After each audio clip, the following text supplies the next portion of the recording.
आपका इस्तकबाल है हमारे चैनल शमाए उर्दू हिंदी में।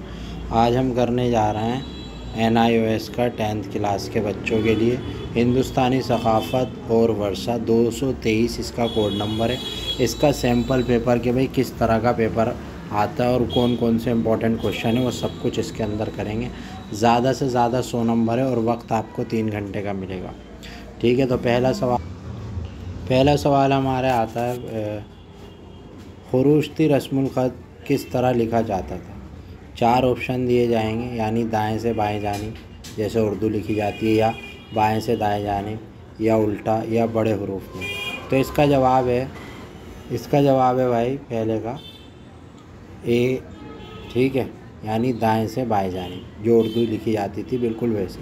अब दूसरा सवाल इसके अंदर आता है कि कदीम हिंदुस्तान में जैनियों और बुद्धों के दरमियान दर्स व तदरीस कहाँ की जाती थी। खानकाहों में, इनकी भी खानकाहें होती थी, वहाँ पे अपनी जो है दर्स व तदरीस करते थे। तीसरा सवाल आता है हमारे सामने कि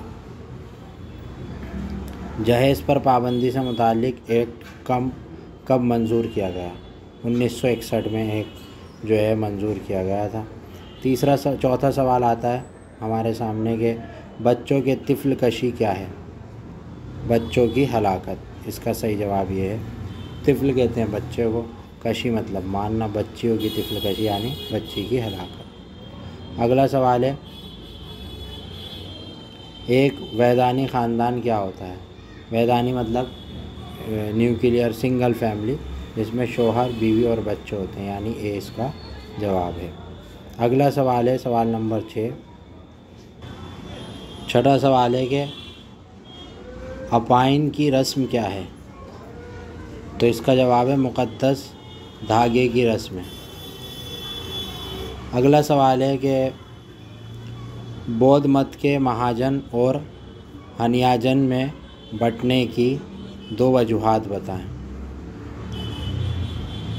मूर्ति पूजा की, प्रचार का जारी रहना।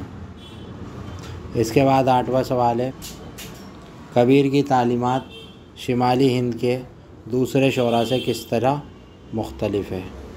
8वें का जवाब आपका है, 8वें का जो जवाब है वो यही है,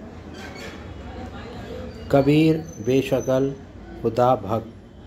ठीक, एक जगह से दूसरी जगह घूमना, मज़हब को महदूद करने के ख़िलाफ़। 9वां सवाल आता है, 9वां सवाल यही है कि संगम जो अदब था उसकी शोहरत कैसे हो गई, उसकी 2 वजूहात बतानी। यानी 2 पॉइंट में आपको आंसर देना है।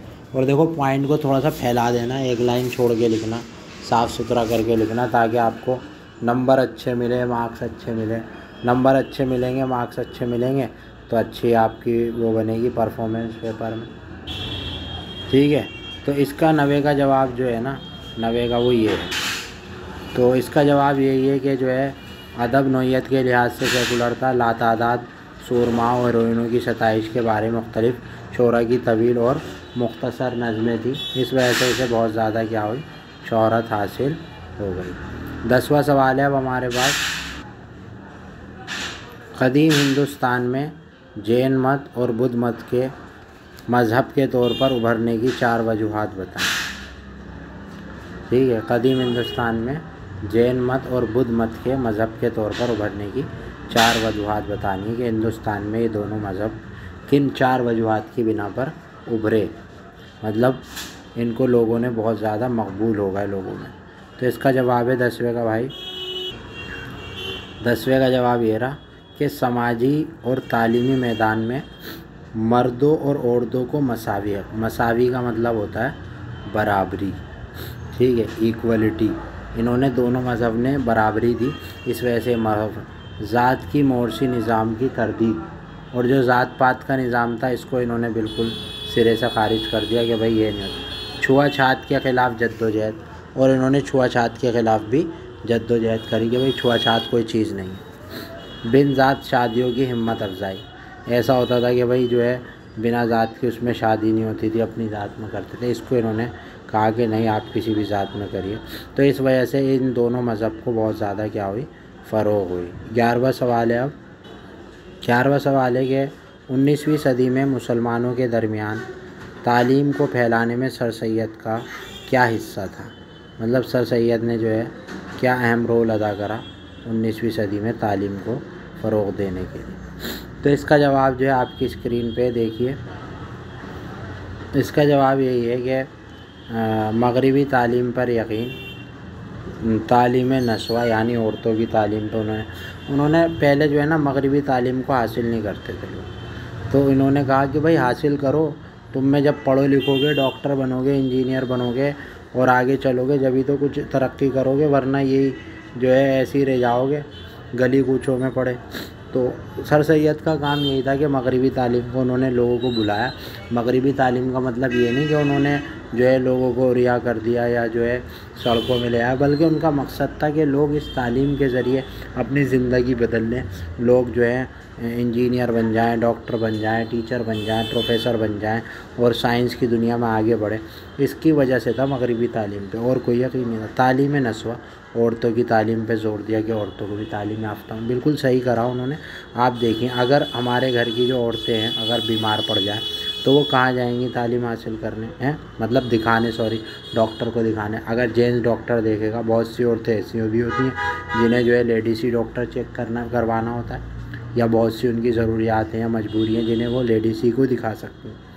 तो इस वजह से उन्होंने कहा था कि औरतें तालीम याफ्ता होंगी तो बेहयाई ख़त्म हो जाएगी। तो लेडीज़ डॉक्टर होंगी लेडीज़ डिपार्टमेंट में, तो फिर क्या होगा कि उनको लेडीज़ ही चेक कर पाएंगे। और भी बहुत सारी वजूहात हैं, तालीम, औरतों की तालीम पे जोर दिया। तीसरा ये है कि अक़लियत और साइंस की रोशनी में कुरान पाक की तर्जुमा, वो कुरान पाक के लिए भी आगे रहे। जैसे सर सैयद ने कहा था कि भाई हमारे सीधे हाथ में जो है कुरान और उल्टे हाथ पे जो है साइंस और माथे पे ला इलाहा इल्लल्लाह होगा। तो ये उनकी बात थी और बहुत ही अच्छी बात है। चौथा है कि आज़ाद नस्म समाजी सकाफ़ती तहरीकें। कोई इनके बारे में चारों पॉइंट लिख देना फैला के थोड़ा सा। अगला सवाल है सवाल नंबर 12 कि साइंस और टेक्नोलॉजी के मैदान में APJ अब्दुल कलाम की कामयाबियों के बारे में मुख्तसरन तबादला ख्याल कीजिए कि जो है APJ अब्दुल कलाम ने जो है क्या कामयाबी दी हैं, ठीक है, साइंस और टेक्नोलॉजी के उसमें। तो APJ अब्दुल कलाम को आप जानते हैं, मिसाइल मैन। इसका जवाब देख लीजिए। तो सर सैयद का इसका जवाब है दिफाई प्रोग्राम सर्विसेज। सबसे पहला काम जो है इन्होंने करा दिफाई प्रोग्राम दिया। गलत, SLO, ठीक है, SLO उसको दिया, रूहानी और साइंस और फ़लसफ़े को मरबूत किया, ठीक है जी। ये उनके जो है दो अहम काम हैं। 13वें सवाल की जानिब आते हैं। 13वां सवाल है कि जदीद दौर में ज़राअत के मैदान में गैर मुल्कियों के ज़रिए राइज करदा तब्दीलियों की दर्ज फहरिस्त बनाए। यानी जो गैर मुल्की लोग हैं उन्होंने जो है ज़राअत के मैदान में जो तब्दीलियाँ राइज करी हैं उनकी क्या क्या फहरिस्तें हैं, क्या क्या उन्होंने करा। तो 13वें सवाल का जवाब देखिए आप। नई फसलों, दरख्तों और बागबानी पौधों को मिलाना। इन्होंने नई नई फसलें दी, पौधे दिए, दरख्त दिए। सिंचाई, ईरानी पहियों का इस्तेमाल, ज़मीन की पैमाइश और ज़ुमराबंदी का निज़ाम, ये इन्होंने जो है काम करे। तो कोई दो का मतलब है कोई दो लिख दो, इसको एक्सप्लेन कर देना आप पेपर में, ठीक है, ताकि आपके अच्छे नंबर आएँ। चलें अब 14वें सवाल की जानिब चलते हैं हम। आप किस तरह कह सकते हैं कि कदीम हिंदुस्तान में तिब की अच्छी मालूमात मौजूद थी? तिब यानी डॉक्टर की अच्छी मालूमात, डॉक्टरी की अच्छी मालूमात मौजूद थी कदीम हिंदुस्तान में। तो 14वें सवाल का जवाब है भाई यजुर्वेद, बीमारियाँ, इलाज, अदवाइयात, ठीक है। यजुर्वेद में बीमारियों का इलाज था, अदवाइयात थी, ठीक है। चर्क की चर्क समिति यानी जड़ी बूटियाँ, सोशेरियस समिति, नमक से पाक ग़िज़ा। इस वजह से जो है उस ज़माने में बीमारियाँ भी कम होती थी और लोग सेहतमंद भी रहते थे। अब इसके बाद 15वां सवाल आता है हमारा, तालीम सकाफ़त के साथ किस तरह जुड़ी हुई है? तालीम जो है वो सकाफ़त के साथ किस तरह जुड़ी हुई है? इस सवाल का जवाब देखिए। इस सवाल का जवाब है कि सकाफ़त नस्लों की जमाशुदा तजुर्बे हैं। सकाफ़त जो होती है, जो कल्चर होता है, वो नस्लों का क्या होता है, जमाशुदा जो है वो होता है, एक तरीके से तजुर्बा होता है, ठीक है। उसको हम कह सकते हैं कि जो सकाफ़तें हैं वो जो नस्लें हैं उनका जमाशुदा होता है। इसका अगला है कि तालीम सकाफ़त की मुंतकली का अमल है। तालीम के ज़रिए हम एक नस्ल से दूसरी नस्ल में सकाफ़त को क्या करते हैं, कल्चर को मुंतकिल कर देते हैं, यानी ट्रांसफ़र कर देते हैं। 16वां सवाल है अब, इब्तिदाई तालीम को 4 से 16 साल के बच्चों के लिए लाजमी क्यों किया जाना चाहिए। जैसा कि आप जानते हैं हमारे यहाँ लाजमी है कि भाई 6 से 14 साल के बच्चों के लिए तालीम बिल्कुल लाजमी और फ्री है, ठीक है। तो ये क्यों बनाया जाना चाहिए, ऐसा क्यों होना चाहिए। इसका जवाब देखिए 16वें का, ये इस वजह से ताकि शख्सियत को फ़रोग़ हो, यानी लोगों की शख्सियत निखरे, ठीक है, रवैये बदलें, समाजी एतमाद पैदा हो, आदतें बदलें, मवासलाती हुनर हो, सलाहियतें पैदा हो। अब इसको डीपली आप बता देना वहाँ पे भाई सलाहियतें कौन कौन सी, बच्चे अच्छे पढ़ जाएँ और हमारा देश तरक्की कर जाए, शख्सियत को फ़रोग़ हो जाए, समाज में बुराइयाँ ख़त्म हो जाए, बुरी आदतें ख़त्म हो जाएँ, ये सारी बातें। 17वें सवाल की जानिब चलते हैं अब हम। 17वां सवाल है, नशीली अदवाइयात की लानत से आप क्या समझते हैं। बहुत सारे लोग होते हैं जिन्हें नशे की दवाइयों की लत लग जाती है, तो इससे आप क्या समझते हैं कि भाई इन्हें क्यों लग जाती है, क्या वजह हो सकती है।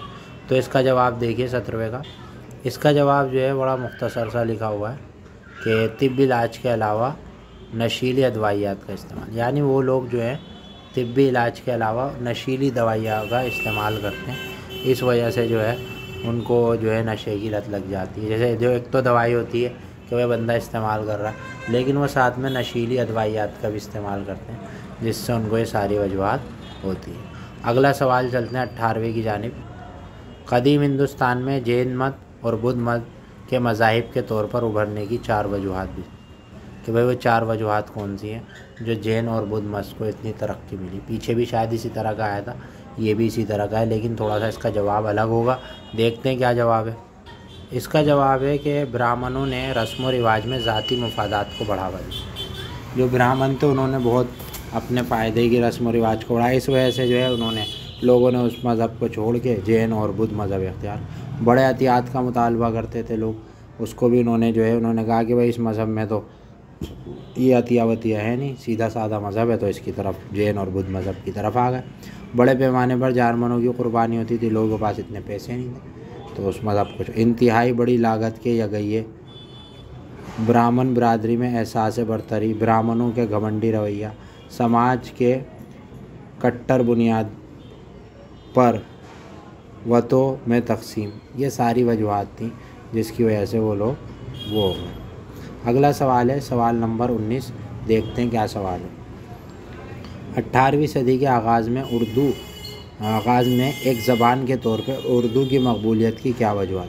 भाई 18वीं सदी में जो है बहुत ज़्यादा उर्दू को फ़रोग़ हुआ, उर्दू जानने लगे, पूरे भारत की ज़बान थी ये, लोग उर्दू को ही पसंद करते थे, उर्दू ही बोलते थे। बड़े बड़े जो है आप आज भी जाएँ तो वहाँ पे उर्दू में ही लिखा होता था। तो इसकी क्या वजूहत थी कि इतनी मकबूल हो गई 18वीं सदी। तो इसका जवाब देखते हैं 19वें का। तो भाई इसका जवाब यही है कि आला तबक़ात के लिए तरसील करते, जो बड़े बड़े अमीर लोग थे उनके एक जगह से दूसरे जगह पैगाम भेजने का ज़रिया उर्दू ही। सकाफ़त की ज़बान भी यही थी, पीछे से यही चली आ रही थी। मुसलमानों और हिंदुओं के दरमियान राब्ते की ज़बान, और दोनों जो है हिंदू मुस्लिम हो वो यही ज़बान बोलते थे, इस वजह से भी। और अगला पॉइंट है कि दरबारी ज़बान, और जो दरबार था बादशाह का उसमें भी उर्दू ही बोली जाती थी, इस वजह से इस ज़बान को जो है बहुत ज़्यादा क्या हो गई, मकबूलियत हासिल हो गई। ठीक है भाई। अगला सवाल है कि सवाल नंबर 20, इसको देख लेते हैं।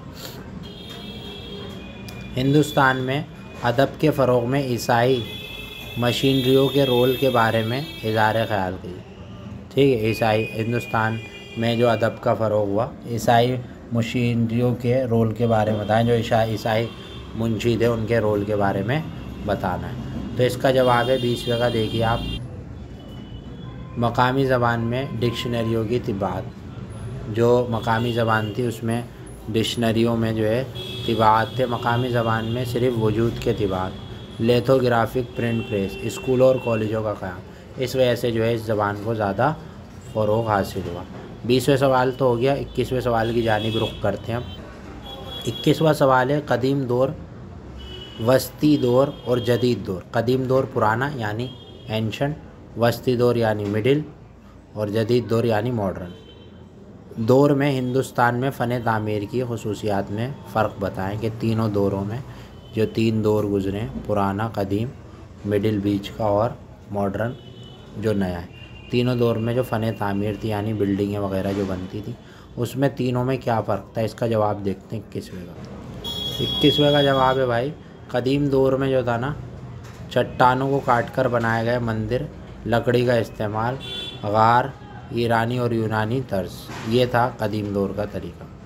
इसको फैला देना कि भाई चट्टानों को काट कर मंदिर बनाए जाते थे, लकड़ी का इस्तेमाल किया जाता था, गारें बनाई जाती थी, ईरानी और यूनानी तर्ज पे बनाई जाती थी, इसे फैला दें। और जो वस्ती दौर था मिडिल, गुंबद, मीनार, महराबें, गुंबद बनाई जाती थी वस्ती दौर में, मीनारें थी बड़ी ऊंची ऊंची, महराबें थी। ठीक है, ये सारी बातें आप इसको फैला देना। अगला पॉइंट है इसी के अंदर, जो जदीद दौर है यानी न्यू मॉडर्न, ईरानी और रोमी तर्ज की बनाई जाती थी। चीज़ों और झालियों का इस्तेमाल होता था, मकामी मवाद मसलन रेतीले पत्थर, इन सब चीज़ों का इस्तेमाल होता था। इनको और एक्सप्लेन कर देना आप। 22वें सवाल चलते हैं। 22वां सवाल है, हथियारों और गोला बारूद के फ़रोग़ में मुग़लों के हिस्से की तफसील बयान कीजिए। भाई हथियार और गोला बार में जो है मुग़ल कितने आगे थे। 22वें सवाल का जवाब देखिए, बारूद की तकनीक बना ली थी इन्होंने।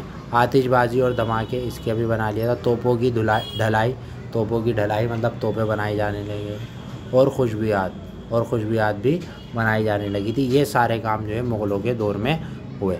अब 23वें सवाल की जानिब चलते हैं। हिंदुस्तान में 1854 से 1904 के दरमियान हुई तालीमी इस्लाहात के बारे में बताएं। जो 1854 से 1947 के बीच जो तालीमी इस्लाहात हुई हैं, तालीम के अंदर जो बदलाव हुए हैं, उसके बारे में बताएं। 23वें सवाल का जवाब देखिए। अब इसका जवाब है कि 1954 में कोविड का फरमान, तालीमी पॉलिसी का मकसद। 1857 में मुंबई, मद्रास, कोलकाता में यूनिवर्सिटियों का क़याम, नई यूनिवर्सिटी बनाई। ठीक है। लॉर्ड कर्जन 1901 में अवामी हिदायत की कॉन्फ्रेंस, जिससे तालीमी इस्लाह का आगाज़ हुआ।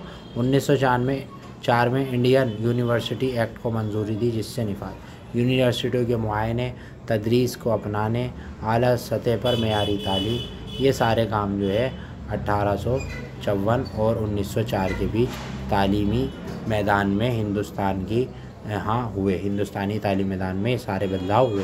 यूनिवर्सिटियाँ बन गई, कॉलेजेस बन गए, और जो है नई तालीमी पॉलिसी आने लगी। इसके बाद चलते हैं 24वें सवाल की जानिब।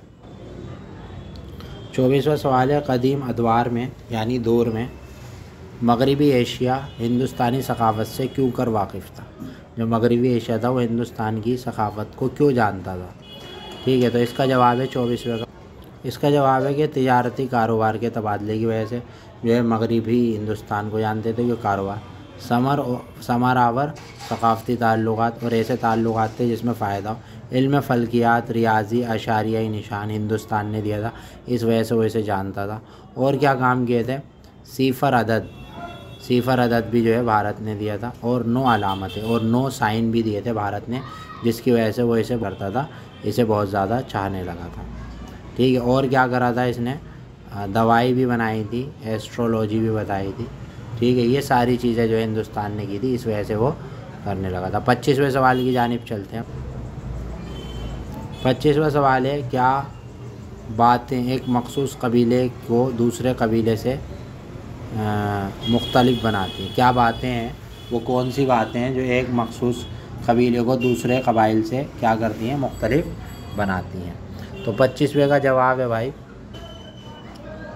तमाम उन कौमी रिश्ते से बंधे होते हैं, सभी मेंबरों की मसावी हैसियत होती है, मुश्तरका परखों से ताल्लुक़ होता है, वसाइल तक सभी मेंबरों के वसावी रसाई होती है, निजी इमलाक का कोई एहसास नहीं होता, उम्र और जिन्स की बुनियाद पर समाजी फ़र्क मौजूद था।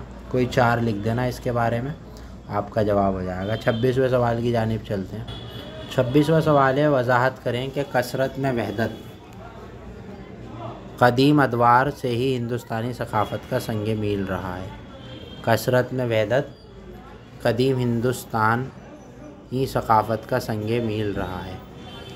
ठीक है, कदीम अदवार से ही। तो इसका जवाब है कसरत में वहदत। ठीक है, कसरत में ही ताकत है, तो इसका जवाब है 26वें।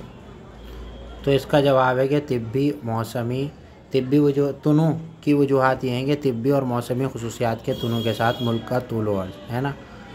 तो हमारा जो है अलग अलग मौसमी खसूसियात होती हैं, मुख्तलिफ़ नस्लों गिरोह के दरमियान मेल जोल और अलग अलग नस्लें, अलग अलग तरह के लोग एक साथ रहते हैं। हिंदुस्तान के मुख्तलिफ़ इलाक़ों के दरमियान सक़ाफ़ती तबादले, ज़बानें, लिबास, ग़िज़ा और बाज़ रस्म व रिवाज की सक़ाफ़ती फ़र्क वहदत की बुनियाद पे। तो तुनू की वजूहात थी, अब वहदत की बुनियाद पे भी हैं।